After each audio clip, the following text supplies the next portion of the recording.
حضرت بلال حبشی، حضرت بلال کے بارے میں بڑے واقعات ملتے ہیں۔ ایک واقعہ بڑا منفرد لکھا ہے کتابوں میں۔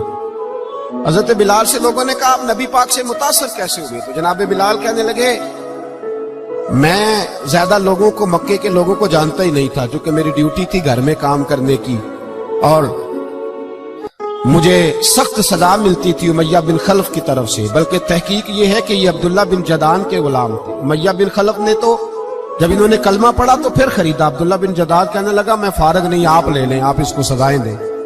تو کہتے میں ان کے گھر میں ہوتا تھا، تو میں تو زیادہ لوگوں کو جانتا ہی نہیں تھا، کبھی مجھے موقع ہی نہیں ملا تھا باہر نکلنے کا۔ ہماری غلاموں کی کوئی زندگی نہیں ہوتی تھی۔ آج تو ہر آدمی کہتا ہے نا میں کچھ چودھری سے لے کے کھاتا ہوں۔ یہ جو تیرے اندر حوصلہ ہے نا، یہ میرے رسول نے تجھے عطا فرمایا ہے، یہ میرے نبی نے تجھے دیا ہے، ورنہ تو غلام بکا کرتا ہے۔ یہ حوصلہ تجھے رسالت مآب نے دیا۔ حضرت بلال کہتے ہیں میں ایک دن مجھے بخار چڑھ گیا بڑا تیز، میں لوگوں کو جانتا نہیں تھا۔ فرماتے مجھے تیز بخار چڑھ گیا تو ٹھنڈ بڑی سخت تھی، میرے مالک نے مجھے کئی کلو جوں دیے پیسنے کو چکی پہ۔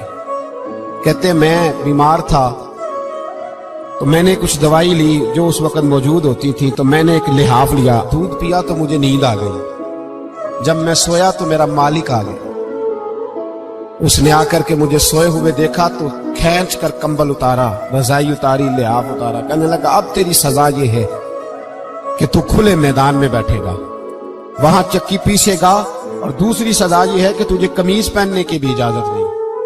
حضرت بلال کہتے ہیں تیز بخار، ٹھنڈ کا عالم، اور جب میں چکی پیس رہا تھا تو رو رہا تھا، اور میں پوچھ رہا تھا خدایا ہمارے نصیب، اللہ ہمارے مقدر ہے جرم ضعیفی کی سزا مرگ مفاجات۔ سیدنا بلال حبشی رضی اللہ تعالیٰ عنہ فرماتے ہیں میرے دروازے کے قریب سے رسول پاک گزرے اور مجھے ہائے ہائے کرتے دیکھا تو دستک دی۔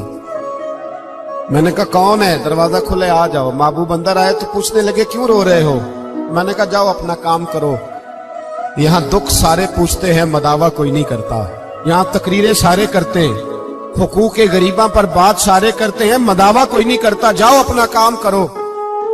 کہتے ہیں میں نے سخت جملے کہے معاذ اللہ، حضور چلے گئے، اور جب حضور جا رہے تھے تو میں کہہ رہا تھا بس جا رہے ہو نا، میں نے پہلے ہی کہا تھا جاؤ۔ کہتے ہیں قربان جاؤں، تھوڑی دیر گزری تو اللہ کے رسول کے ہاتھ میں گرم دودھ کا پیالہ تھا، کھجوریں تھی، حضور تشریف لائے اور کریم رسول نے مجھے کھجوریں دی، دودھ پلایا اور کہا چل جا کمبل میں بیٹھ جا۔ تو میں نے کہا چکی کون پیسے گا؟ وہ تو بڑا مارے گا۔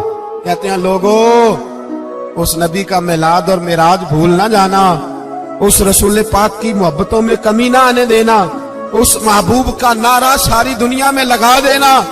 فرماتے ہیں میرے حبیب کے میں قربان جاؤں، مصطفیٰ کریم نے فرمایا تو بیٹھ رضائی میں اور آج تیرے حصے کی چکی میں پیسوں گا۔